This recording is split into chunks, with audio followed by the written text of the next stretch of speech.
Hey, how you guys doing? It's KLA, Cloud the Wanderer, and I have a special guest. Her name is Candrea J Adams, IFBB Pro. How you doing, ma'am? I'm doing well, thank you. Right. Trying to get You're settled in one place. and you're from you're located at Grenada, St. Vincent. No, no, St. Vincent and Grenadines sits by itself. Grenada is Oh, another okay. island that's in the in the islands.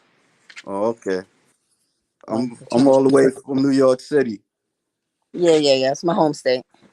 Oh, I had a feeling because you know that you sound like you from here. That's why. Yeah, I'm not from St. Vincent. I'm just living here, embarking on something different. You know, what I'm saying during my retirement days. Okay, Yeah, that's what's up. it looked nice. The scenery. Oh yeah, it's beautiful out here. Yeah. So yeah, Yeah, that's nice. that's the water back there. But okay. So how you got started into bodybuilding? Trying to see how I can get us a little larger because I look so tiny I can't even see anything. Oh, But how I got started. Okay. No, just being military and being in shape all my life. So just decided to take it to another level and see what else and who else is out there. And that's what I got how I got started, starting in what 97, 1997. okay.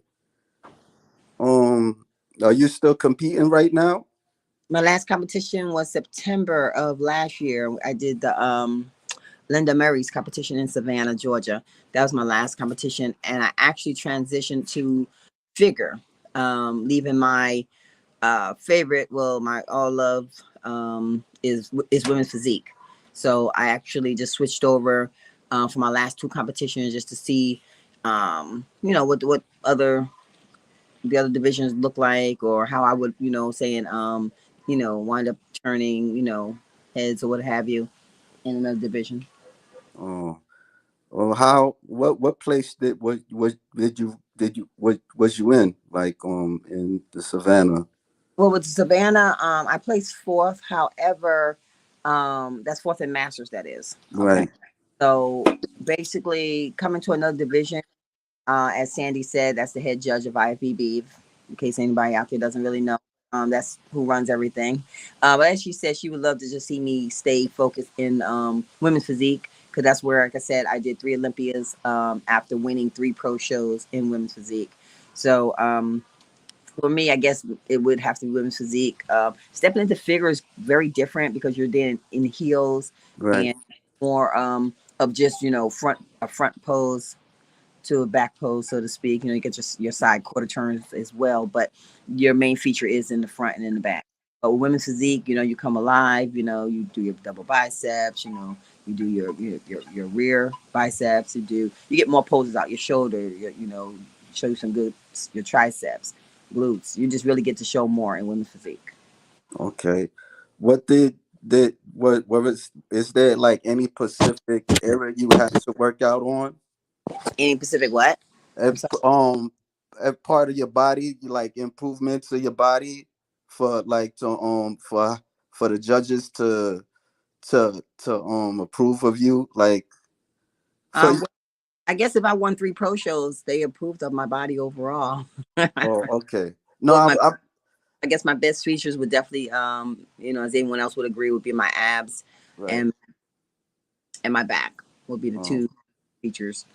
Yeah, and when I'm really, really right, my quads. I can always use more fullness on my quads, which the judges always do critique me on that.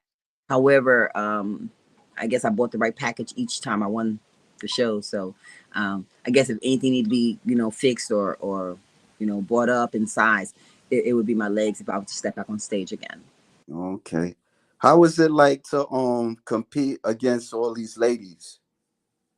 How what is it like? I mean, it's a wonderful experience, but I mean, if you do your training and you prep correctly, it's triumphant. I guess you just feel like hey, I'm bringing to the stage what the next person's bringing to the stage, but just that you might have did the little extras that the judges see, and you know.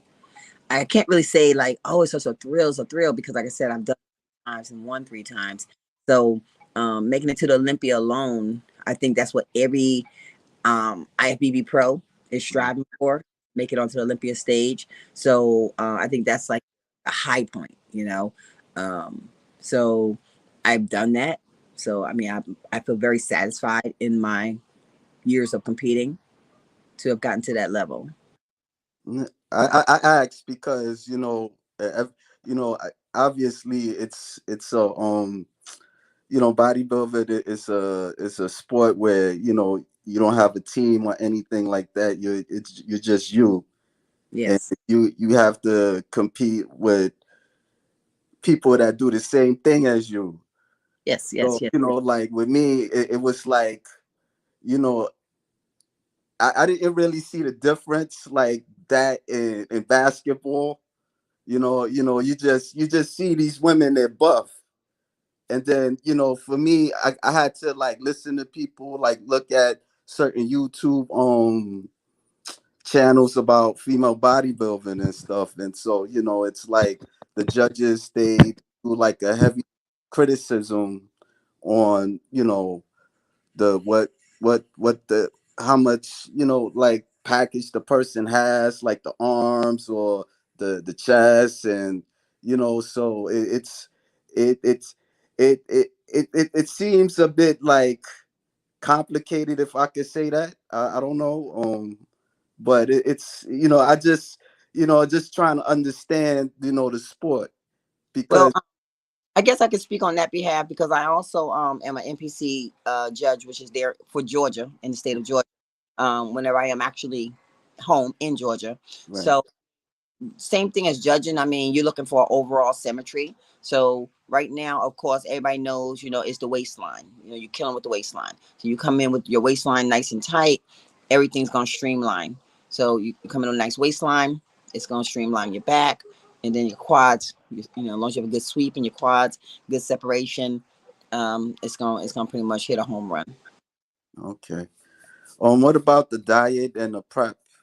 Like, Uh, Yeah, no joke, no joke. I mean, if you're seriously serious about what you're doing, then like any other competitor would tell you, no time for playing. It's cut and dry. Your food is what it is, 3 to 4 times a day, eating the same meals, just getting it in because protein is the main source that you need to keep the muscles built, keep the muscles functioning correctly, and then you need the right amount of carbs to keep a balance overall. So of course, your fats play a part too, but those are going to come in regardless in the foods that we eat. But the main thing, like I said, is streamlining and making sure you have a very high consistency of protein. So, protein, carbs, and fats in moderation, meals 5 to 6 to 8 times a day, eat when you're not even hungry, eating the right foods, the same foods, and complete. Mhm. I, I don't know if that's the same. This is going to be the same question, but how do you stay healthy, like, as a bodybuilder? Well, Because because what? how do you stay healthy, like, like, I notice, there's bodybuilders that they kind of overexert themselves, and they're not, you know, they there was this one bodybuilder.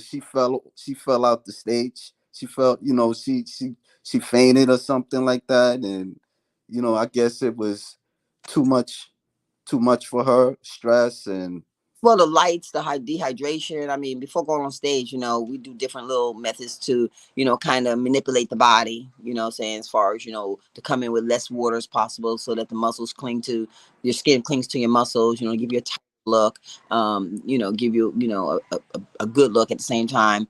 But sometimes people can go, I guess, overboard with whatever method they use, Me, myself, I don't step on stage without a coach. I rely on the coach for my posing. I rely on my coach for my training all the way through, and especially walking on stage. So that way I can't second guess, or I can't, say mess up what I put all the hard work into over the past 8 to 10 weeks. So definitely stepping on stage with a skilled professional trainer is definitely the way to go. Again, I don't want to keep saying the same thing over and over, but I will. Like I said, and to have won 3 pro shows and have competed in 3 Olympias, I definitely didn't just wing it on my own. you really rely on a team, and that's where your team actually comes in at, is your prep team on getting you ready and getting you on stage. All right. Do they have a lot of gyms where you at? No, actually, we have one gym here, Fitness Lab, which is on St. Vincent and Grenadine. Well, on it's two sides of the island. So you got one on the east, one side called the windward side, and you have one on the leeward side.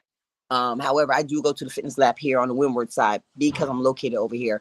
But we also have a gym over in Beckway Island, which is a ferry boat across. And actually, me even coming to the island, that was one of my reasons.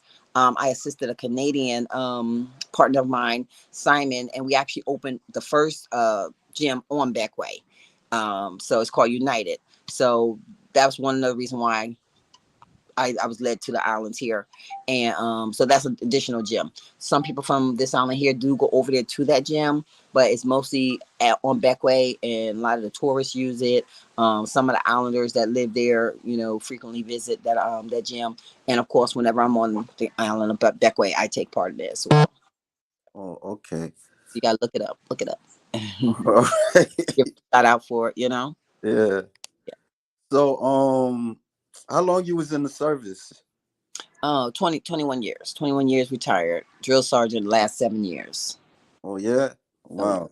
I remember I took the ASVAB test to Hmm. get in. Yeah, I didn't do good in it. I took a lot of times. I guess I wasn't that serious, or Motivated it, and yeah. yeah, it's the math, and I try to do good with the reading, but I couldn't like that. As soon as you go to like the recruit center, they give you that test. I couldn't do it too much. Well, everybody's not a test taker. Yeah, That, and that's what life is. So I know we're going way off topic here, but tests aren't for everyone. Some people do better. Saying just doing the regular work itself and could push out master program, master assignments. But then when it comes to a test, they just clam up. Everybody's not a good test taker. So right, so what they say about tests. right. Well, it kind of goes back to bodybuilding, like it's the being consistent, and trying to, because I noticed that there's people that they've been an NPC and for years, like 20 years, 15 years, and then they're not able to be an IFBB pro. What was the feeling like for you when you got your pro card? Okay.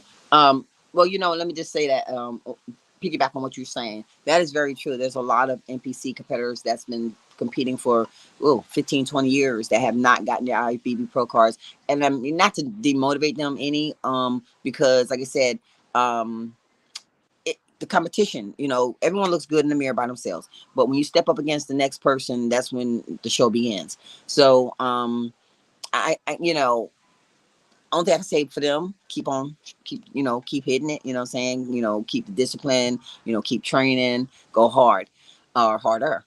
But for the most part, myself, when I turned pro in 2012, I actually had just changed over to women's physique. Because I first came back, put it like this, I started competing in year 1999. And then I competed 2000. I won the Miss Georgia for bodybuilding in Georgia. And then from there, I had qualified for the national. But I didn't go to the national because I did not want to turn pro in bodybuilding, and I just wasn't ready at the time. I sat it out for about 11 years. 11 years, 2011, I came back and did figure. I scored rather well in figure, but then the next year I was like, I want to score even better in figure. So I kept training and getting ready. Got back on stage in March of 2012, and figuring I wasn't even looked at. They didn't even like the judges didn't even consider me. So of course I want to know why. I always get my critiques. That's one thing I'm gonna always say. Get your critiques after a show. Talk to the judges. Each one of them if you can. But anyway, the judges told me, you're too big for figure. You need to try the division physique that's out now. And I'm like, okay, I guess I got to learn about physique. So I started learning about the physique, about the poses. And I jumped back into another competition 2 months later and won the whole show, won my division, won the overall. So I was like, okay, so physique is where I need to be because it's so similar to bodybuilding. Remember, Right, just that you don't have to be at that time as large as a bodybuilder. You know, that's another story. But anyway, so then coming back 2 months later with for my pro card, um, And my first time going for a pro card, actually, I did not get a pro card because the competition was steep, and I think my diet was off. And then I went into training under Tricky Jackson, and he actually tweaks a few things with my diet alone. And went back to New Jersey, as a matter of fact, and Team U, and I got my pro card in July. So I placed first place, of course, and won my pro card. At that time, they were giving pro cards to first, second, and third placers. So, like I said, I won first place, got a pro card, and I was on my way to competing as a pro. Yeah. So that's my starting out days. Okay. So you gonna keep on competing the following years or Well, I sat out 2012 when I first got my pro card to get ready for 2013. right? 2013, but just didn't know what it took to be a pro. It's a totally different competition world when you turn pro. And I just started learning, really just learning. I signed up for like 3 different pro shows, and after I did my first one, as a matter of fact, I actually pulled all my applications back out, and was like, nah, I'm not ready. It just wasn't the world wasn't the same, as far as competing on a pro level coming from NPC. I sat it out. I met some good people, actually a good trainer out of Monroe, Louisiana. And he brought me from then to basically my start of what everything for me. Work with him, got some more size on me, learned the correct way that I need to be eating, even as a women physique competitor. And went underneath Bites by O, which is, Kim Odo out of California. Started doing more traveling. That's the one thing. If you're competing, you really want to get out there. You don't want to just stay in your hometown. You Right. actually go. You want to travel. And I'm gonna say this as an IFBB. Now I don't know if that applies for NPC. If it works for you, for the ones that does that, fine. But there's a lot of money that goes into competing. Your diet and saying your training. If a gym doesn't sponsor you, thank goodness, mine do. But anyway, if your gyms don't sponsor you, let's give a shout out to Next Level Fitness Center where I train at any time of the day. So, like I said, if you don't have a gym that's sponsoring you, or you don't have supplement lines that's sponsoring you, and you're paying for all of this, then you want to add on top of that travel fee, hotel fee. It starts getting a bit pricey. And remember, as an NPC, you're only going to win a medal and possibly an invite to the nationals. As a pro, it's a different level because we compete for money. Which really helps things. In the long run. Your suit.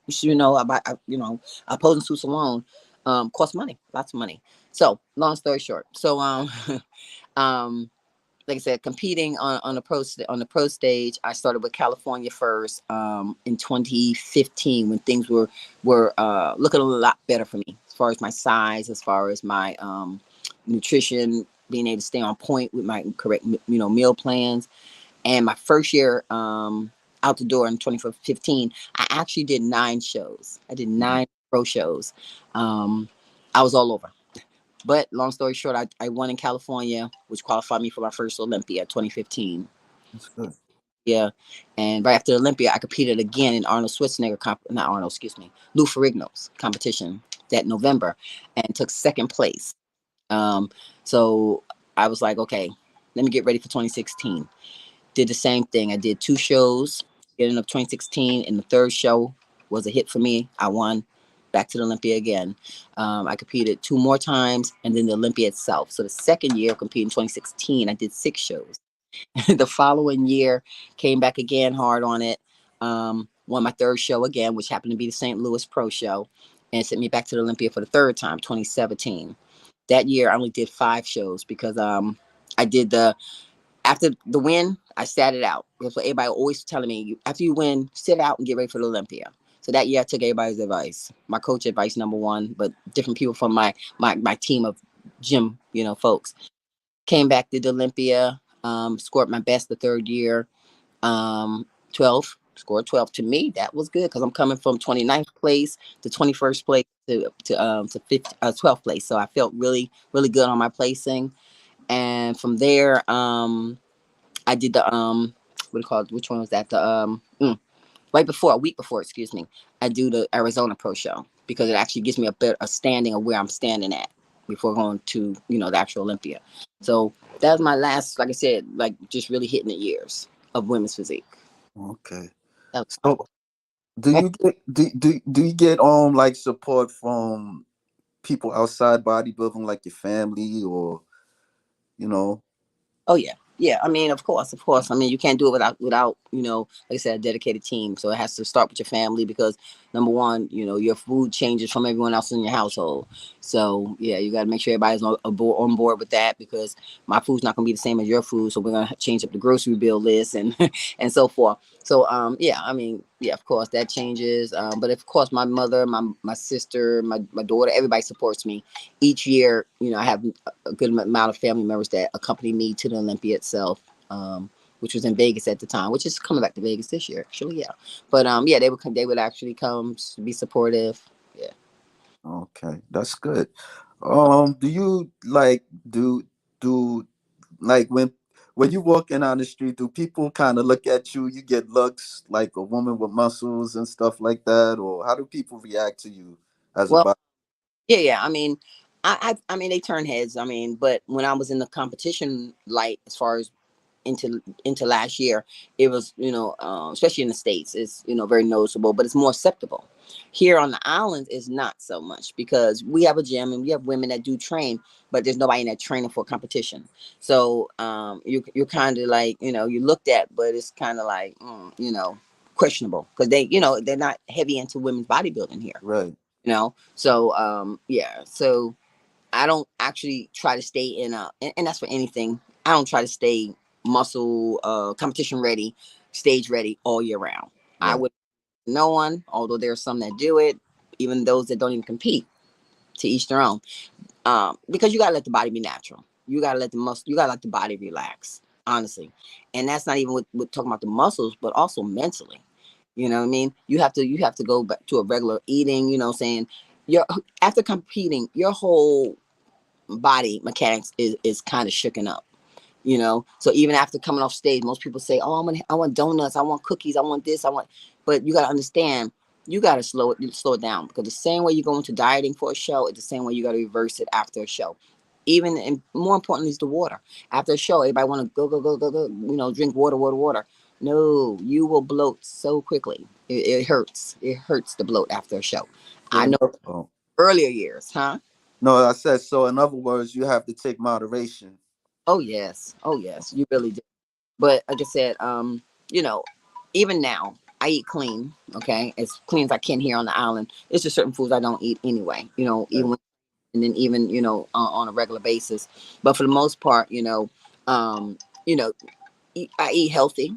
Okay, but I maintain good. I don't know if you've seen any of my recent videos in the gym because I do shoot videos. I do post them on Instagram, Facebook, but I'm maintaining. That's what I Right. like to say. So yeah, my shape and my physique as of right now, I'm maintaining. Could I get ready for a show in 12 weeks from the starting point I'm at now? Yeah, yeah, yeah. But and I like to stay like that. That's I guess that's my mind frame for my maintenance. When I say I'm maintaining, I like to stay a look of about 12 weeks out. If that makes any sense. I'm sure for your listeners who are bodybuilders or who compete, they understand what I'm saying when I say that. Yeah. I mean it, like my channel, it's like, guys, it's like guys that like female bodybuilders. Okay. So I try to make like interviews and stuff like that. It's not always easy, Some people they able to do it. Some people they kind of play games a little bit in my perception, but I don't know what's going on with them. But everybody's different, so I just do the best I can. Yeah. Well, I don't know. I mean, I know I've seen a lot out there as far as with women bodybuilders, or women with muscles going into different avenues. Whichever's going to make the money for them. I mean, Right. you know, into the what's that? The wrestling. The dominating thing. Um, Yeah. the photo shoots and so forth. I mean, me myself, and I'm not saying I'm any different or better than anybody, but like I said, I'm retired military, and so my income makes up for, I guess, any little side jobs I would have to try to, swindle or take, whatever. I don't know. So, yeah, me, like I said, I take what I do when I do choose to compete very serious. Um, Right.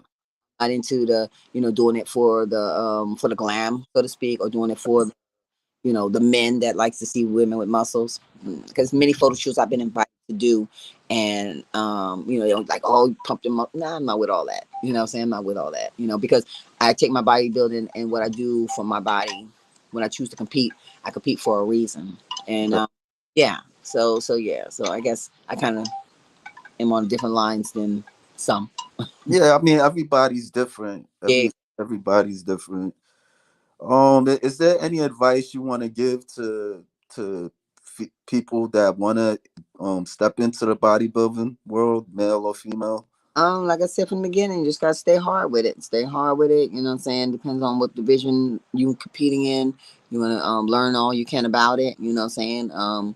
You wanna get you a good coach. You always wanna rely on somebody to help you through because trying to estimate, your looks before going walking on stage is very hard to do on your own. It can be done. I mean, it is done, but I don't, you know, I wouldn't, recommend it. I mean, it's like I said, it's too much money going into competing. It's too much money. Right. Well, I don't want to take too much of your time, but I appreciate you. All right. All right.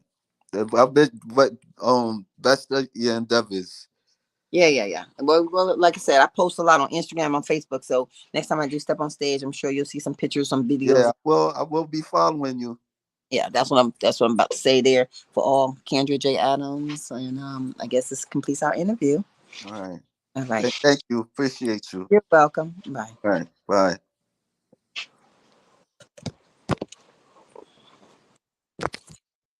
I'll do some of everything. Dude, please.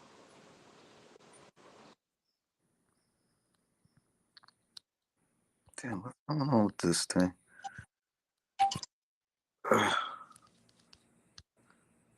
You still live or it's off? Nah, it's not. I'm trying to press the end. I don't know. This StreamYard thing is crazy. At first, I couldn't get on. I'm telling you, it was like really tripping at first because Yeah, it's complicated. This thing is yeah. Now I see it. but on your end, you have to